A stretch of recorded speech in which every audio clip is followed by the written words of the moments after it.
Welcome to the Dog Storytime Podcast. If you'd like to hear the amazing stories of the dogs in our lives, this is the show for you. From the heartwarming to the head-tilting, we share the stories of dog owners and their furry family members. And now your host, luxury fine art pet photographer and puppy whisperer, Kimberly Sarah Bucari. Welcome, everybody. This is Kimberly Sarah Bucari, and we are here again at the Dog Storytime Podcast. Today's guest is our good friend, Paul Royal. We know Paul as a full-time photographer specializing in automotive and real estate markets, and also an avid car collector. Paul would say that he is the chief cook and bottle washer for the Royal family. Today he's going to share his heartfelt story of his dog, Jackie. Here we go. Paul, thank you for coming on the podcast today. We are interested to hear your story and how you fell in love with dogs. Well, my story started off a little difficult. I didn't have a dog when I was growing up, but I had a paper route for 7 years and got bitten 4 times while I was delivering papers. But that did not change your mind on dogs? It did not at all. And I think one of the reasons why was a dog named Tasha, who was a German Shepherd that I would play with every single day on my paper route. That did not take away from the German Shepherd that jumped the 7-foot fence or the sheep dogs that attacked me when I opened the wrong screen door. Right. So something I always wanted. And, I almost adopted Tasha as my pet dog, so I couldn't wait to have one of my own. How many dogs have you had in your lifetime, Paul? I've only had 3. I got a little bit of a late start, and because I've always felt that a dog should basically have a settled home and appropriate time, there was kind of a big gap between college and marriage. Sure, right. So you wanted to do what was best for the dog, which is absolutely the right thing to do. Yeah. So the running joke in my household for a while is I got married a little bit late, age 37, and people would ask, boy, you're sort of getting married late. And I said, well, I might not have got married at all, but I thought it was time to get a dog in the house. So. Oh, yes, your wife's going to love that. Does she? Yes. She's well aware of that. She's well aware. Good. And she probably thinks it's the truth, but it's not really. Of course not. I met your wife. She's lovely. So she certainly didn't have any problems with, us getting a dog. And she was not a dog person. Mm-hmm. She's still not the total dog person in the house. But the dog might love her more than he loves me. Right. So, and that's Jackie, who's my current dog and my second rescue dog. Okay, so Jackie's a rescue. Absolutely. Tell us about how that came about. Well, that story would have to begin with the end of Max's life. Max was our first dog that we got when we moved to New Hampshire together. And he was a shelter dog that, he had a lot of paperwork at the SPCA in Stratham, New Hampshire. And we were told that he did not swim and he would not play fetch and that he bit everybody. Oh, my. Okay. But I didn't see that. But I spent a lot of time with him at the shelter. And what I saw was a dog that really needed somebody that cared and somebody that was prepared to be a good master because he was smart. And smart dogs will take advantage of you. They will. And they do look for someone to guide them. And I found that a lot of dogs want to please you. They want to work. They just need someone to tell them what that is. Right. So Max was a great dog for the country. We were, just a couple with no kids. He wasn't a big fan of kids, but he loved to play fetch, contrary to his paperwork. And he learned to swim and learned to love that and never bit anybody. There was a bit of growling, but he was great at giving warnings. Yeah. Right. Yeah. As a matter of fact, when we brought my first child home, I was a little nervous about how Max would be. And I think on day 2 or 3, our young son, Andrew, was asleep on the couch in a blanket, and I started to raise my hand as though maybe I was going to hit the child, and Max very gently grabbed my arm as if to say, I don't think so. Right. And excellent. Oh, that's became wonderful. Protective right off the bat. Very sweet. Yeah. So Max had a good life with us. but it wasn't the most interesting in life. But I loved him so much, and he became such a part of our small family that when he somewhat unexpectedly passed away at age 11, I almost immediately went out looking for another dog, which I kind of wrestled with. Yeah, so tell me about that, please. So a lot of people, I guess there are certainly two ways that people handle that. They're so heartbroken that they can't see themselves ever loving another dog, or they don't want the heartache again. How is it that you felt? I had a very strong attachment to Max. Yeah. He, as shepherds tend to be, and he was a shepherd mix, but he was kind of more of a one-person dog than a true family dog, although I think he had an attitude with my kids that he didn't really like them that much, but if anybody was going to take him out, it was going to be him. But, he never did. Still the protector, right? Exactly, still the German Shepherd in there, yes. But when I thought about the joy that I think we brought to Max's life, I almost felt a duty and had been moved by a poem or a dog's prayer, I guess as it was put, that, when I leave your family, I have nothing to leave you. But what you can do for me is give another stray, lonely dog a new home. And that would be the gift that I would like to leave. And I thought about that. And it's beautiful, yeah. Max left sort of a gaping hole in our family. So I won't say it was the next day, but it was probably within a week that I began, looking for not a substitute for Max. Of course, right? Because there never will be. Sure. But a new member of our family. And to be honest, I'll tell you the story of how we got him, which got kind of interesting. But yes. The first week or two I had him, we didn't have that connection yet, and I was wondering, geez, did I do the right thing? Right. But in my heart, I knew that we had, and certainly we've bonded. But the story of how I got him, Jackie, yes, who's he was very young when we got him. Actually, when we got him home, the vet thought he was about 14 months old, and the shelter where we got him, which was Cedar Farm in North Carolina, thought he was about 10 months old. So we made his birthday 12 months. Good. And that was the day we brought him home. Right. So we celebrate his union with our family, along with his birthday on the same date. Great. And people ask me, well, why would one go 900 miles, an 1,800-mile round trip to go get a rescue dog when there are so many available?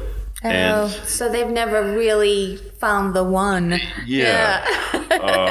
That's where that question comes from. and I did look locally. Sure. Our first dog, Max, was adopted from the Stratham, New Hampshire SPCA.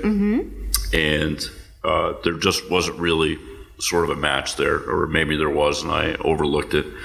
But I wound up going online, and I found this dog, and the picture of this dog just spoke to me. He's colored kind of like a calico cat, tricolor, and part hound dog. People ask me all the time, what kind of dog is he? And I just say, he's a good dog. Yeah, right. Good. That's excellent. That's the right answer for rescue. He's a big mix. He's a big mix.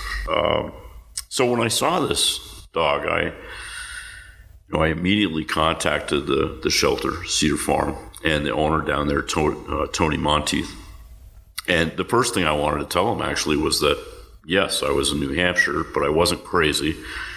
And I was also the kind of guy that, yes, I would jump in a car and drive 900 miles to go get a rescue dog. Right. And he informed me that he had had a few clients, like that before. And so we began a short discussion about the dog and, about our family and whether, I might be suitable. And just to learn more about his story, which was kind of great. It just made me fall in love. Jackie came to that shelter. He showed up out of the woods one day at a farmer's farm. Really? And made friends with the horse and the farmer's other dog, and wound up sleeping in a box on the guy's front porch with the cat. Oh my goodness. Which I find crazy now because he's not a big cat lover. I think he thinks of them more as toys than something he'd like to eat. But, so hearing that story, and then hearing that the farmer just didn't feel he had time for this, new, young, kind of puppyish dog, he knew the owner of the shelter and brought him there. So, with that story and being the right size and a mix, something was playing into my psyche that said, I got to have this dog. This is your boy, yes. So, long story short, I was approved, and I sent a check, and I thought we were all set to go down. I was planning to go down in about 2 or 3 days. And then I got a call from the shelter. And he said, well, we have this family, coming in to look at, well, his name was Darby then, but we'll call him Jackie so we're not confused. We have this family coming in to look at Jackie. And I said, oh, really? I said, I thought we were kind of all set. Right. And he said, well, these people are really local, and, he's a really good dog, and I think they'll probably wind up taking him. Well, I was disappointed, but I certainly didn't want to offend, the owner of the shelter who's doing, good works. And I said, just, let me know, how it works out. I'm still very interested, and, I hope it goes well for you. And I got off the phone really quickly, and I talked to my wife, and I said, I just got to call this guy back one more time. Yeah. So, just the thought of not having Jackie come home. Yeah. 5 minutes later, I called him back. I said, I just want you to know that I'm dead serious about this. I think this was maybe a Saturday. And I said, I'll jump in the car tomorrow, if this doesn't work out. And he sort of laughed. He's like, okay, I hear you. Yeah. But I didn't expect to hear back. Well, about 3 hours later, the phone rang. And apparently the whole family loved him, but the dad thought he was untrainable. Oh. So I was told that I should come down and get Jackie. Oh, my goodness. And okay. I jumped in the car the next day, and I drove through a snowstorm through New York City, drove about 600 miles the first day. Oh, my goodness. So with such short notice. Oh, yeah. Yes, you decided jump in the car, go through all the terrible weather and busy cities to go pick up the pup. Had to do it. It was just one of those things. Right. And, it was funny. I'd already somehow taken ownership of this dog before, before you even met him. Right. That's wonderful. So the next day, I sort of calculated out, it was an 1,800 mile round trip. I'm going to do 600 miles a day. So I stayed in kind of a terrible hotel. And the next morning, I was in North Carolina, deep in the heart of North Carolina by lunchtime, and met Jackie. Yeah. And he was introduced to me as Snoopy because he was actually standing on top of one of the dog houses when I got there. And he was a lively one. I was pretty sure it was all the right thing. So I spent about 30 minutes with him on leash, and then went out to dinner with Tony. And I had asked him, actually I said it to him, I said, it seems like all your dogs are really wonderful dogs. And I said, I'm really interested in the selection. Like, how do you manage that? And he said, well, the sad part is about these southern shelters. He says, most of my dogs come from kill shelters. Okay. And I have to take the dogs that I think are most adoptable, because that is the way to save the most dogs. Right. And that's a terribly hard decision for him to make each time, right? Because he knows from one that he takes, one he isn't taking, and right. And I think it must take a strong person to be able to do that. And Tony further told me, and I don't think I'm talking out of school here, because I'm sure this story gets quite a bit of traction. His wife, who works outside the shelter in another professional capacity, they had this rescue dog at home years before they started the shelter. And the way he told the story was this dog was the gentlest dog that they'd ever known and was just fantastic. And one day, completely out of the blue, this dog charged at his wife and put his head down and charged right into her abdomen. Oh, my. Very hard. And the dog did not do it again. The dog was not angry, didn't show anything like that. And that was not a behavior that he ever exhibited before. It was a unique one-off type behavior. And it actually hurt his wife. Right. And the pain did not go away. So a couple of days later, they went to the doctor and they found out that she had very advanced cancer. Wow.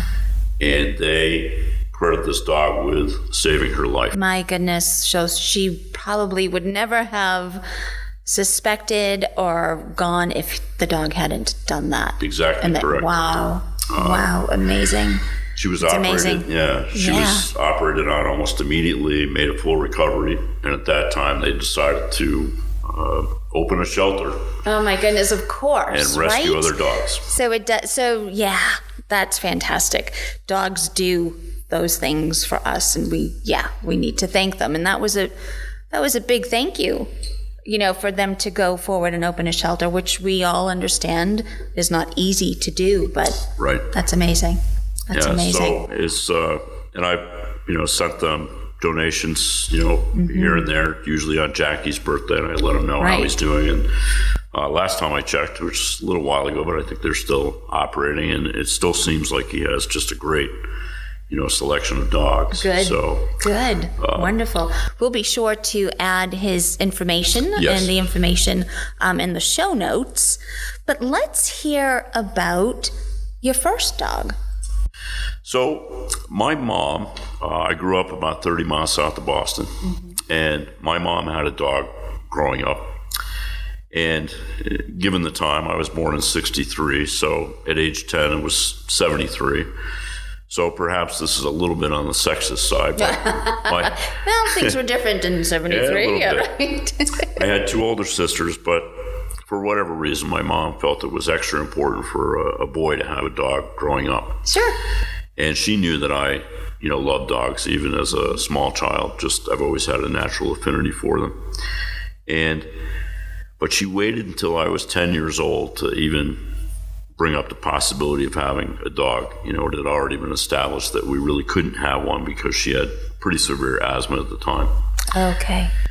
And she waited until I was 10 so that we could get a certain type of dog, a dog with hair as opposed to fur, because she was afraid that the dander and the fur itself would, be a problem for her. Sure. But she felt at age 10 that we could do a trial run, but if we had to give up the dog, that I would be old enough to understand and not be completely heartbroken. Okay, right. Well, that was very smart of her, of course. Right. Yeah. And I'm not the most burliest guy in town. I don't need a giant, 80-pound, German Shepherd or a large dog. But because of my mom's, concerns, you actually wound up getting a toy poodle. And boy, I love that dog. And testimony to that, I think, is that I named that dog Friend. Oh, cute. And I wasn't friendless. I wasn't, right. An outcast child. Right.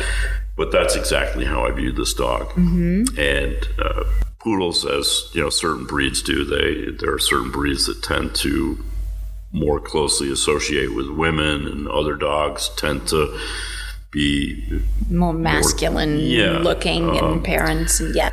So that dog was, my care, it was my job, and to teach lessons, to take care, to walk, to feed, to do all So something to care for, yes, other than yourself. And and maybe that was the real reason why my mom thought I think that it's a boys wonderful should have a lesson. dog. Yes, right. Maybe boys have more to learn at a young age about, given responsibilities. Caring for others, yes, exactly. So, Paul, what did you and Friend do together?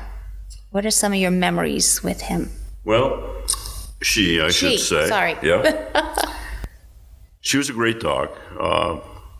Not terribly active, just being a toy poodle, but she was certainly mine. And the good news is we were able to keep her, and just everybody kind of loved her a lot. Oh, wonderful. We were only probably friends because I did the walking and feeding. She really, loved my mom. Of course, everybody loved my mom, but this dog definitely, took to her. But I think as a young man, it was my first, caretaking thing. It's a dog is not a fish. You can't walk away for days and things like that. And she was small enough, we'd go up to the cabin in the lake in winter. One time we actually lost her in a boot print. Oh my goodness. Yeah, so people who are not familiar, the northern New England snowstorms can be quite large. Right. So, it just picture throwing a rock into a lake and you just sink in the snow. And yes. I think there were 3-foot drifts, and she had fallen into this hole, and we're calling, and finally we heard her dog tags and so on and so forth. And we've always been fortunate enough to have a summer, lake home, to go up to, and all the dogs have enjoyed that. As a matter of fact, my second dog, Max, who we were told would not swim, did not take to swimming right off the bat. And the first time he went to camp, it was nighttime, and he walked right off the end of the dock. So, so there you go. That was his introduction to, swimming. And friend, oddly enough, passed away when I was a freshman in college. She had contracted parvo, which was something that dog owners hadn't heard of, at the time. It was brand new. So no real way to treat it quickly, and and it was over very quickly and painless, and which was good for her and me. Nobody wants to watch their pet, whatever that suffer pet is, suffer at all. Yeah. And there began a long dry spell, really. Without a dog. Without a dog. Right.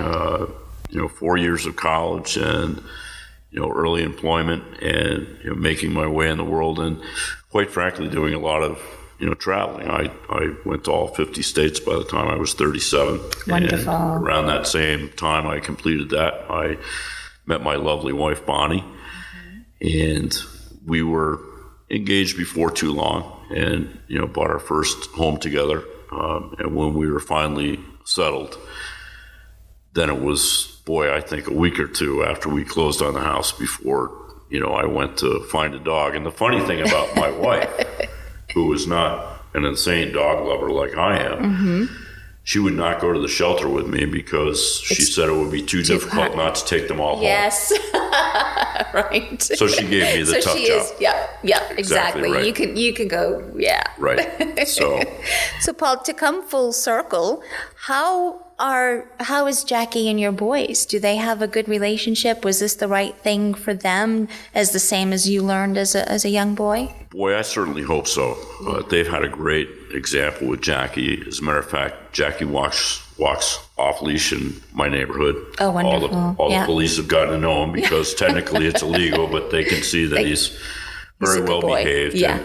His biggest problem is he doesn't realize that not everybody wants to be his friend. His friend, yes. But he's, I think he's kind of the neighborhood dog, especially for some of the kids in the neighborhood that, don't have dogs. Everybody knows that, Jackie's a great dog, and he's, he would just soon sit in the sun in the living room, or, if he sees kids playing outside, he'll actually cry. He wants to go. He wants to be out there with them. So that he can go out and play or just watch and be around people. He's very people-oriented and... wonderful.